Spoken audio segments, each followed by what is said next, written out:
नमस्कार, बहुत स्वागत है आपका डेली 24 भारत में। मैं हूं आपके साथ अनीता शर्मा। शुरुआत करते हैं उत्तर प्रदेश की बड़ी खबरों से। यूपी की राजधानी लखनऊ के गोमती नगर में हुए सनसनीखेज ट्रिपल मर्डर सुसाइड केस में एक बेहद ही चौंकाने वाला और खौफनाक मोड़ सामने आया है। अपनी बैंक अधिकारी पत्नी दिव्या मिश्रा और सगी बहन की हत्या करके खुदकुशी करने वाले आरोपी मानस वाजपेयी का एक व्हाट्सएप स्टेटस जो है अब सामने आया है, और जिसमें इस पूरे मामले के पीछे की खौफनाक सनक की पोल खोल दी है। मानस ने वारदात को अंजाम देने के दौरान ही सोशल मीडिया पर अपना जुर्म भी कबूल करते हुए पत्नी पर बेवफाई का गंभीर आरोप लगाया और साथ ही खौफनाक कदम की पटकथा भी लिख दी।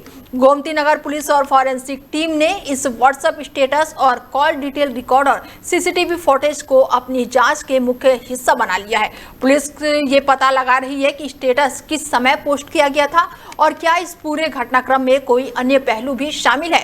राजधानी में के थाने में इतने करीब हुए इस वारदात और 3 मौतों के बाद से इलाके में भारी दहशत का माहौल है।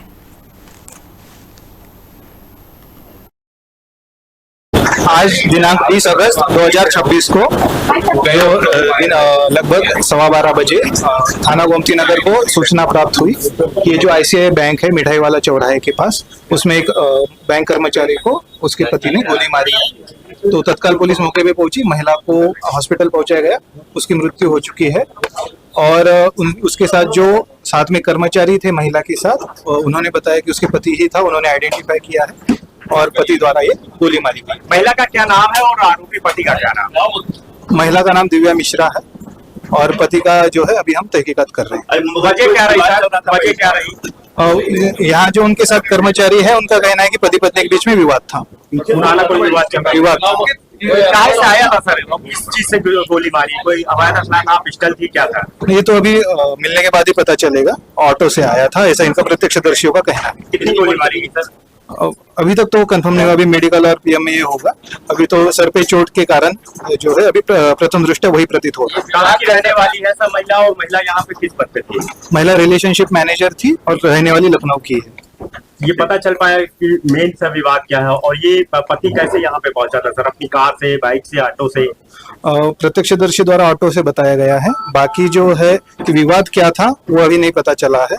अभी जब उनके घर वालों से बात की जाएगी तो पता चलेगा। कितनी टीमें लगाई गई सर? अभी 5 टीमों का गठन करके और उनको तत्काल रवाना किया गया है।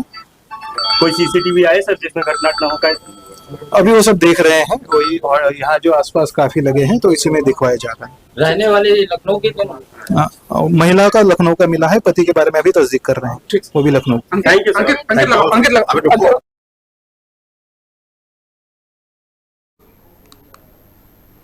वहीं सीतापुर में बहुजन समाज पार्टी ने विधानसभा चुनाव को लेकर बड़ा ऐलान किया है। मेला मैदान में आयोजित विशाल कार्यकर्ता सम्मेलन में बसपा के प्रदेश अध्यक्ष विश्वनाथ पाल मुख्य अतिथि के रूप में पहुंचे। सम्मेलन के दौरान मंच से अभिलाष वर्मा की विधानसभा सीट से पार्टी के प्रत्याशी भी घोषित किया। ऐसे में प्रत्याशी की घोषणा होते ही सम्मेलन सभा पर मौजूदा बसपा कार्यकर्ता और समर्थकों में उत्साह देखने को मिला। समर्थकों ने अभिलाष वर्मा के समर्थकों में जम के नारेबाजी भी की और ऐसे में पार्टी नेतृत्व के बड़े फैसले का स्वागत भी किया।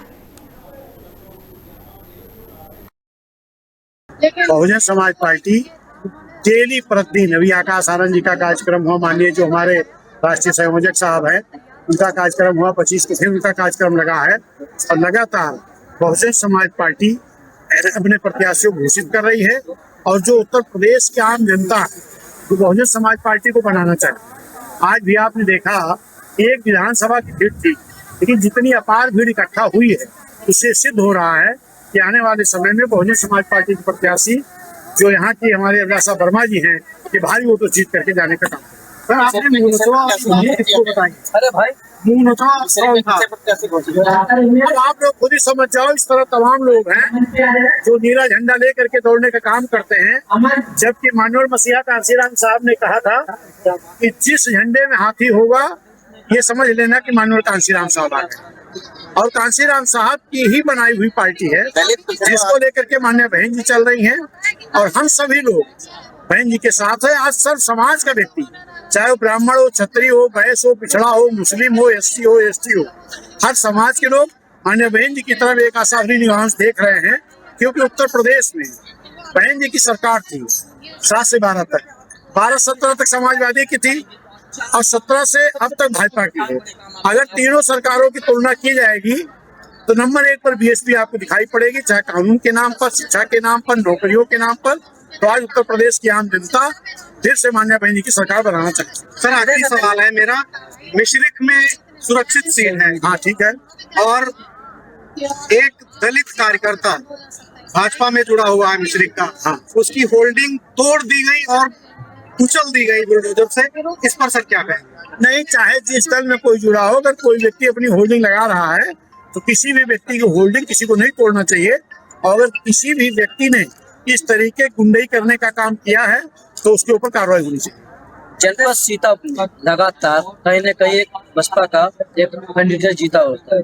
आज की तारीख में देखा जाए 2017 से एक भी विधायक सीतापुर का नहीं बचा। 27 में आपको दिखाई पड़ेगा। ऐसे में क्या लगता है? साथ में देखा था आपने ना, साथ में बिना किसी दल के गठबंधन के जनता का गठबंधन तैयार करके बहुजन समाज पार्टी ने 206 सीट लाने का काम किया था। वहीं चित्रकूट के कारवी ब्लॉक में मूलभूत सुविधाओं की बदहाली को लेकर ग्रामीणों में नाराजगी देखने को मिली है। ग्रामीणों की समस्या सुनने के लिए जय बजरंग सेना के राष्ट्रीय प्रभारी समाज सेविक अर्चना नितिन उपाध्याय ने गांव में पहुंचकर जन चौपाल लगाई। ग्रामीणों ने बताया कि बारिश के दिनों में गांव की सड़कें कीचड़ से भर जाती हैं और नालियों में जाम लग जाता है और साफ सफाई भी बदहाल है।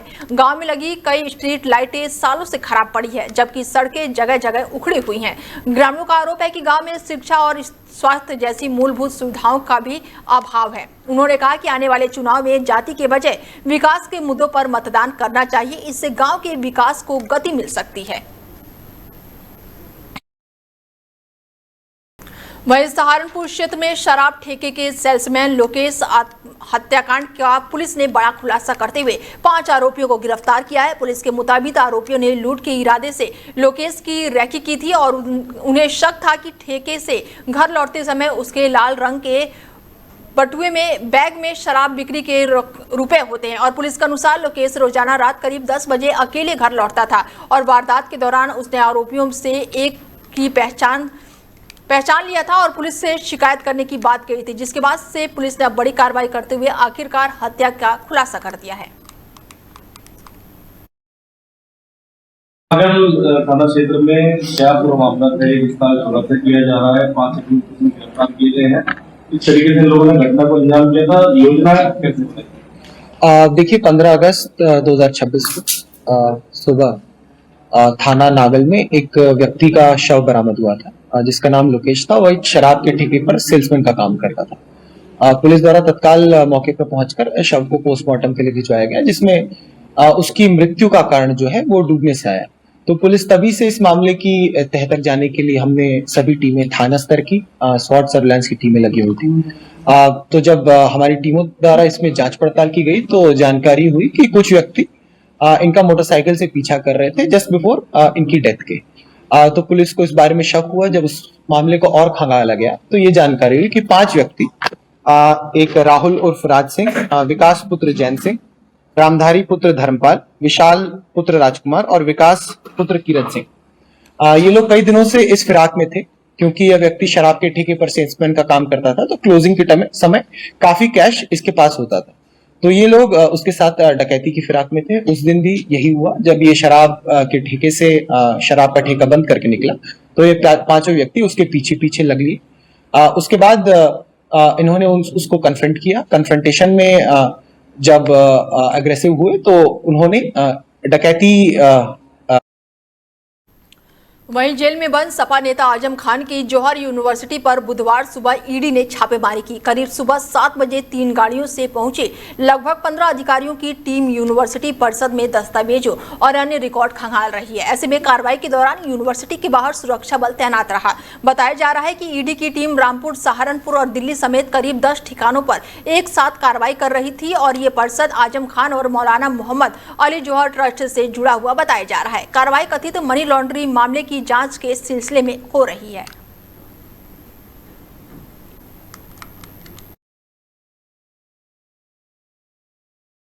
खबर यूपी के उन्नाव से है, जहां पर जयप्रकाश नारायण सर्वोदय विद्यालय में खराब भोजन, पेयजल की अव्यवस्था और शिक्षकों की कमी और प्रधानाचार्य के कथित व्यवहार से नाराज सैकड़ों छात्र बुधवार सुबह सड़क पर उतर आए। हाथों में तख्तियां लेकर छात्र करीब 6 बजे मोहन चौराहे पहुंचे और सड़क पर बैठकर प्रदर्शन शुरू कर दिया। छात्रों के प्रदर्शन से चौराहे पर जाम लग गया और दोनों ओर वाहनों की लंबी कतारें देखने को मिली। छात्रों ने आरोप लगाया कि विद्यालय में भोजन की गुणवत्ता बेहद ही खराब है और पेयजल की भी समुचित व्यवस्था नहीं है।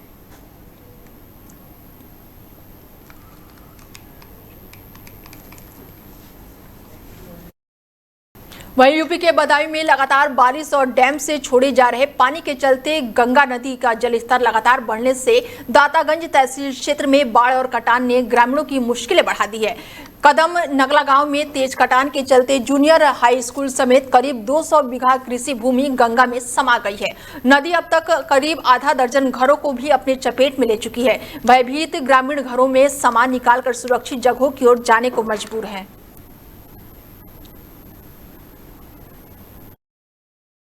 आपकी टीम रायपुरा कदम नगला गई थी जी, स्वास्थ्य सेवाओं की जानकारी की जी। क्या कहें?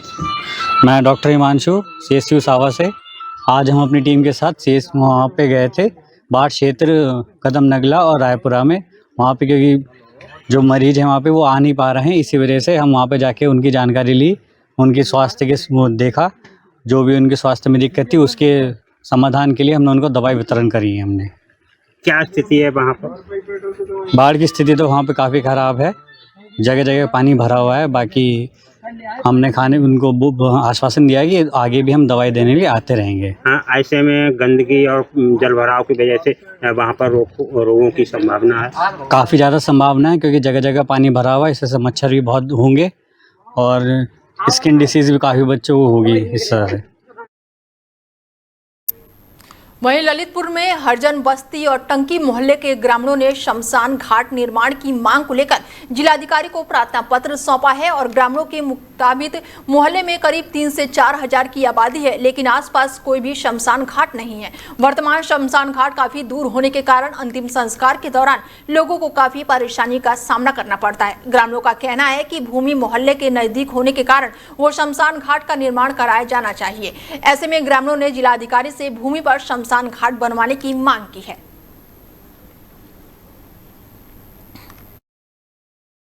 सर, मैं ग्राम गदियाना का निवासी हूं और हम लोग शमशान की समस्या लेकर जिलाधिकारी डीएम साहब के पास आए हैं। हमारे ग्राम गदियाना की 10,000 की आबादी है, जिसमें जिस 3 वार्डों में जो हम इस साइड रहते हैं वहाँ करीबन कम से कम 3.5 और 4 हजार की आबादी है, जिसमें हम लोगों के इस तरफ साइड में कोई शमशान नहीं है। अगर बरसात के मौसम में हमारे यहाँ कोई एक्सपायर हो जाता है तो हम लोगों को खुले में करना पड़ता है और पानी की बरसात में के मौसम में मान लो हम लोगों को समस्या होती है। इसलिए डीएम साहब के पास हम शमशान की समस्या लेकर आए हैं कि हमारे ग्राम में एक शमशान बनाए जाने की कृपा करें, जिसमें हमने 1023 नंबर में जो 70 डिसमिल जमीन खाली है, आज उसमें शमशान बनाया जाए। कुछ दमंग लोग उस पर अभी कब्जा कर रहे हैं, बनने नहीं। ग्राम गदियाना, जिला ललितपुर, उत्तर प्रदेश के हैं, तहसील तालबेड़। हमारे गांव की आबादी 10,000 है। एक शमशान है जो 2011 में बना हुआ था, जो अभी गिरने की कगार पर है। हाँ, वो गांव के उस तरफ है, बार साइड गांव है। सीएम साहब ने ये आश्वासन दिया है कि हम मालूम प्रशासन से मांग करेंगे। वहीं ललितपुर कोतवाली के अंतर्गत मामा ढाबे के पास चाय पीने गए 2 युवकों के साथ कुछ नामजद और अज्ञात बदमाशों द्वारा मारपीट करने और रंगदारी मांगने का मामला सामने आया। पीड़ित ने कोतवाली प्रभारी को शिकायती पत्र देकर आरोपियों के खिलाफ कानूनी कार्रवाई की मांग की है। पीड़ित का आरोप है कि वहां पर पहले से मौजूदा बीपी राजा निवासी चौक बाग एवं उनके आधा दर्जन से अधिक साथियों ने उनके साथ मारपीट पार्टी करने के लिए 5,000 रुपए की मांग की और पीड़ित ने बताया कि जाते जाते आरोपी उन्हें जान से मारने की धमकी देकर मौके से भाग गए।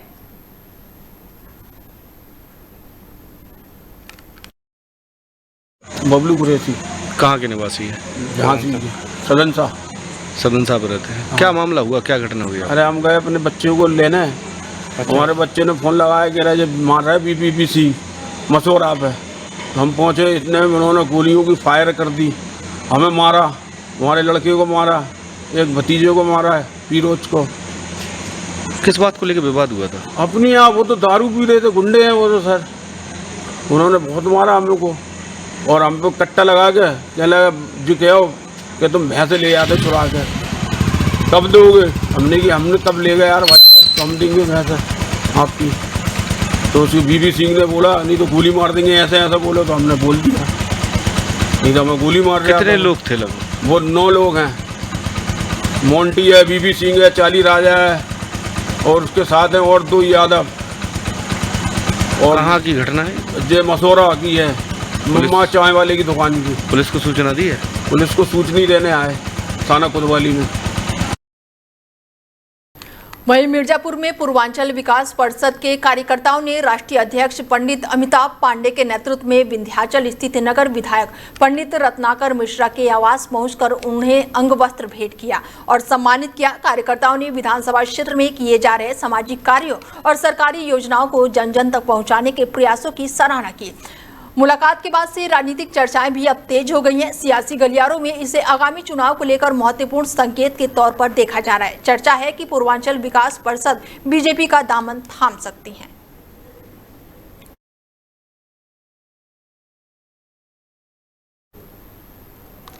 वहीं महोबा जिला महिला चिकित्सालय में लाखों रुपए के जेपीएफ घोटाले का मामला सामने आया है। सीएजी के 3 सदस्य टीम की जांच में कथित वित्तीय अनियमितताओं का बड़ा खुलासा हुआ है। जांच के मुताबिक कनिष्ठ सहायक संतोष कुमार ने जीपीएफ खाते से करीब 85 लाख रुपए निकालकर घोटाले की जानकारी सामने आने के बाद से आरोपी कनिष्ठ सहायक के फरार होने की भी बात सामने आई है। मामले को गंभीरता से लेते हुए सीएमओ ने सीएसएस को आरोपी के खिलाफ मुकदमा दर्ज करने के निर्देश भी दिए। बताया जा रहा है कि जांच के दौरान जीपीएफ खाते से निकाली गई रकम और उससे जुड़े दस्तावेजों की पड़ताल भी की गई। क्या पूरा मामला सर क्या जाता है? पूरा मामला ये है कि अभी सीएजी का ऑडिट हुआ था पिछले हफ्ते, अब 10 दिन करीब हो रहा होगा।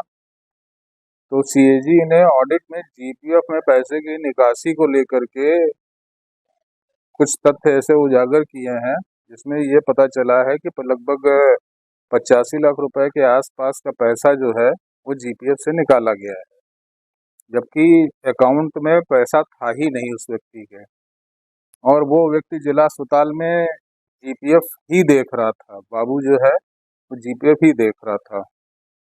तो उसके लिए जो है जिला महिला के जो अधीक्षक हैं उनको पुलिस इंफॉर्मेशन देने के लिए बोल दिया गया है, क्योंकि वो जिस दिन से ये अकाउंट में हेरा फेरी उन लोगों ने उजागर किया है सीएजी ने, उस दिन से वो नदारद।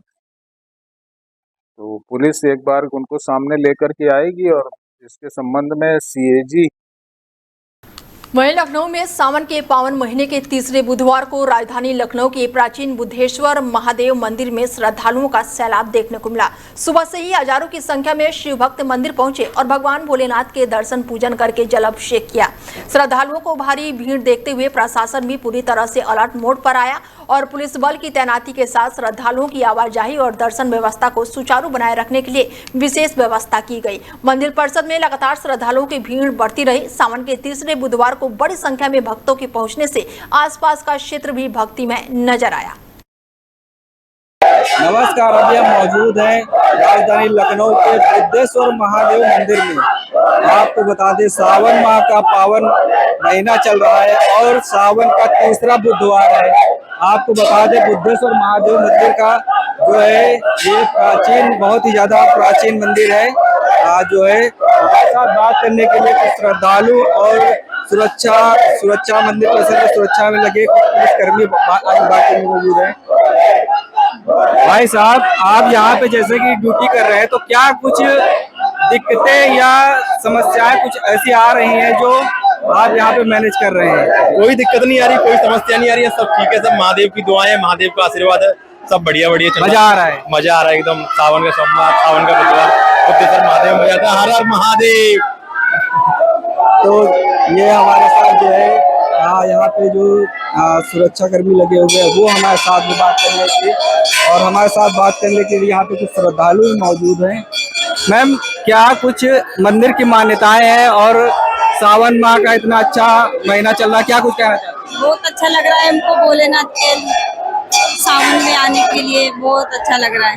यहाँ सब यात्रियों हैं भोलेनाथ के लिए, दर्शन किया उसके, बहुत अच्छा लग रहा है। क्या आप लोग दर्शन कर रहे हैं, यहाँ पे किसी प्रकार की कोई समस्या का सामना करना पड़ रहा है? कोई समस्या नहीं, अच्छे से अच्छे भोलेनाथ के दर्शन हो गए सबके, और हम चाहते हैं वो सब जो हैं उनकी भी अच्छे अच्छे दर्शन हो जाए। तो ये थे आज जो है हमारे साथ यहाँ के जो है श्रद्धालु। तो बने रहिए हमारे साथ। मैं लखनऊ से निर्मल यादव, डेली 24 भारत।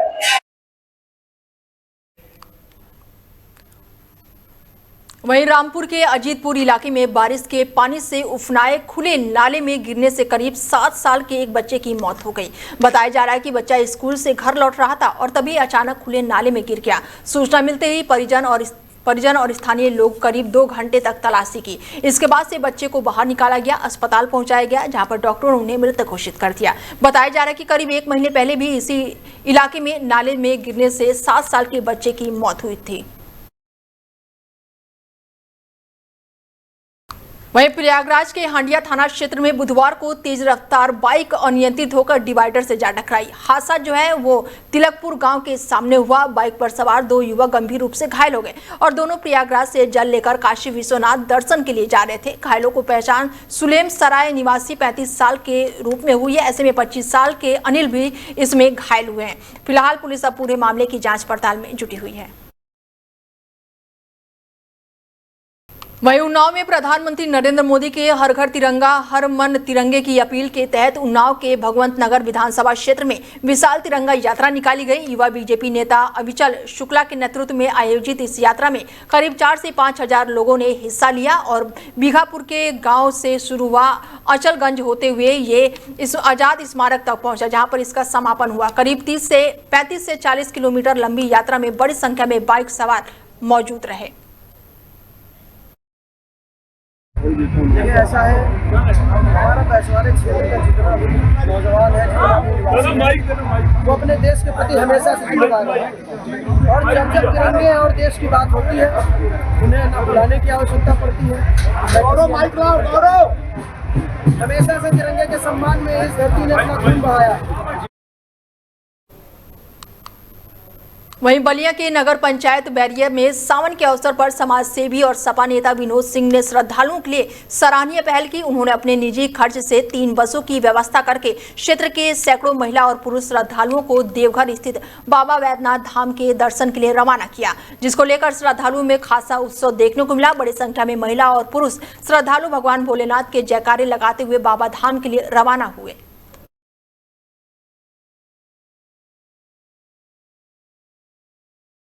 वहीं बुलंदखंड एक्सप्रेसवे पर एम्बुलेंस और यात्रियों से भरे ट्रैक्टर की जोरदार टक्कर हो गई। हादसा रात करीब 9 बजे का बताया जा रहा है, जबकि इलाज के दौरान 75 साल के दयादीन की मौत हो गई। बताया जा रहा है कि झांसी के मऊरानीपुर से करीब 25 नेत्र रोगियों को लेकर एम्बुलेंस चित्रकूट के जानकी कुंड अस्पताल जा रही थी और इसी दौरान क्षेत्र में यात्रियों से भरे ट्रैक्टर से उसकी टक्कर हो गई। हादसे में कई मरीज और यात्री घायल हुए हैं, जिसमें फतेहपुर के कई लोग भी शामिल बताए जा रहे हैं। फिलहाल घायलों का इलाज चल रहा है।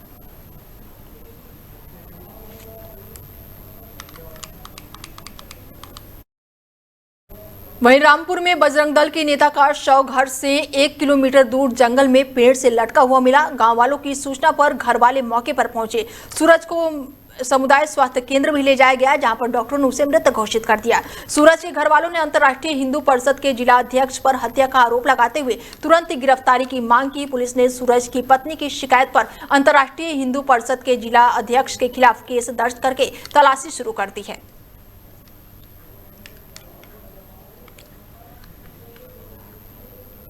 खबर यूपी के कौशाम्बी से है, जहां पर मजनपुर ब्लॉक क्षेत्र में विकास कार्यों को लेकर भारी आक्रोश है। ग्रामीणों का आरोप है कि ग्राम प्रधान को बने 5 साल से अधिक का समय बीत चुका है, लेकिन गांव में अपेक्षाकृत विकास नहीं हुआ है। प्रधान बनने के बाद से ग्रामीणों को बेहतर सुविधाएं की उम्मीद थी, मगर समय के साथ उनकी उम्मीदें कमजोर होती गई। ऐसे में ग्रामीणों का दावा है कि विकास कार्यों के लिए करोड़ों रुपए का बजट आया, लेकिन जमीनी स्तर पर उसका अपेक्षित असर दिखाई नहीं देता है। लोगों का कहना है कि लंबे समय से सड़क, जल निकासी और अन्य मूलभूत सुविधाओं की समस्या बनी हुई है। बारिश के बाद भी गांव की स्थिति और भी खराब हो गई है। जलभराव और अव्यवस्था ने कथित विकास कार्यों की तस्वीरें सामने ला दी है। ग्रामीणों का आरोप है कि सरकारी कागजों और फाइलों में विकास के आंकड़े तो दिखाई देते हैं, लेकिन मौके पर स्थिति बिल्कुल अलग है। वहीं अमेठी में प्रधानमंत्री ग्रामीण सड़क योजना के तहत करीब 3 साल पहले बनाई गई सड़क दूसरी बार धंस गई है। स्थानीय लोगों के मुताबिक निर्माण के बाद से सड़क की गुणवत्ता को लेकर सवाल उठते रहे हैं। सड़क धंसने से सबसे अधिक परेशानी स्कूली बच्चों को हो रही है। उन्हें क्षतिग्रस्त सड़कों से होकर गुजरना पड़ रहा है, जिससे हादसे का खतरा भी बना हुआ है। ग्रामीणों का आरोप है कि लाखों रुपए की लागत से बनी सड़क महज 3 साल में दूसरी बार धंस गई। इससे निर्माण कार्य की गुणवत्ता और जिम्मेदार अधिकारियों पर कई तरह के सवाल खड़े होते हैं। ये गड्ढा थोड़ा थोड़ा तो 10-15 दिन हो गया, थोड़ा थोड़ा दोनों साइड में हुआ था। ये कल परसों से पूरा गड्ढा ज्यादा हो गया पानी गिरने के बाद। क्या करते हैं आप? हम आइसक्रीम बेचते हैं। इसी रास्ते से? हाँ, डेली से रास्ते ज्यादा क्या समस्या है यहाँ? समस्या गाड़ी ही नहीं जाती। आज ज्यादा हो गया, आज गाड़ी पार करने में दिक्कत हो रही है। ये 4-5 दिन पुराना गड्ढा है, इस पे आने जाने में बहुत समस्या हो रही है। क्या चाहते हैं आप? इसका निर्माण कार्य तुरंत चालू किया जाए। कितनी दिन पुरानी सड़क होगी ये? ये करीब 2-3 साल पुरानी सड़क है। इतनी जल्दी सड़क ठीक है? इसमें क्या बोले, अब कुछ विभाग की लापरवाही है। ये अभी करीब 1 महीने से हुआ, इस पे आने जाने पर रोज समस्या ही हो रही है। धीरे धीरे गड्ढा बढ़ता ही जा रहा है। अब इस तरफ से उस तरफ तक पूरा हो गया है, बड़ी गाड़ी इधर से आ जा नहीं सक रही है। कितने दिन पहले ये रोड बनी? ये करीब 3 साल हो गया बने हुए। पीडब्ल्यूडी और कार्यदायी संस्था के कारनामे आपने बहुत सारे देखे होंगे, लेकिन अमेठी जनपद के ये जामो वारिसगंज मार्ग है, जो कि मुख्यालय गौरीगंज और नेशनल हाईवे अयोध्या को जोड़ने वाला लिंक मार्ग है। ये रोड भ्रष्टाचार की भेंट चढ़ चुका है। तस्वीरों में साफ तौर पे देख सकते हैं, ये रोड महज 3 साल में बनाया गया और 3 साल के अंदर ये 2 बार धंस चुका है। कार्यदायी संस्था ने लिपापोती तो कर दी, लेकिन कहीं ना कहीं ये सवाल खड़ा होता है कि उस लिपापोती के बाद लगातार रोड धंसने से जो आवागमन है वो पूरी तरह से बाधित हो गया है। स्कूली बच्चों की बात करें या फिर राहगीर की बात करें, वो किसी तरह बच के यहाँ से निकल रहे हैं। ओवरलोड वाहन आप देख सकते हैं, तस्वीरों में ओवरलोड वाहन है जो लगातार यहाँ से निकलने के लिए अपना प्रयास कर रहे हैं और बहुत सारे लोग यहाँ पर मौजूद हैं। इनसे हम बातचीत करेंगे और जानेंगे कि क्या सारी परेशानियां हैं। क्या नाम है भैया आपका? मोहम्मद यूनुस। क्या परेशानी है? इतना बड़ा गड्ढा हो गया है। अरे हम बड़ा वाहन लेके आए, ट्रक जो ना हमें निकलने में दिक्कत होती है। ट्रक लेके आए, ट्रक नहीं निकल रहा है? नहीं निकल रहा है। तो आप कहीं बाहर के हैं, यहाँ आते जाते हैं? अमेठी के हैं। अच्छा, अमेठी के हैं। इस रोड पे आना जाना रहता है? हाँ, पर डे आना जाना। क्या मांग करते हैं कि इस रोड पे क्या किया जाए? इसको हम सोच रहे हैं तत्काल बन जाए तो ठीक है, हमारी वाहन निकल जाए। तो ये एक ड्राइवर हैं जिनका साफ तौर पे कहना है कि जो है हम लगातार इस रोड से आवागमन में करते हैं और इस रोड को जल्द से जल्द बनाया जाए। और भी बहुत सारे लोग हैं जो इस परेशानियों का सामना करना पड़ रहा है सबको। और ये कार्यदायी संस्था जो की भ्रष्टाचार की भेंट चढ़ी हुई सड़क है, इस पर प्रशासनिक अमला क्या जो है संज्ञान लेता है और जल्द से जल्द इस पर कार्रवाई होती है। डेली 24 भारत के लिए शिवम कौशल की रिपोर्ट, अमेठी।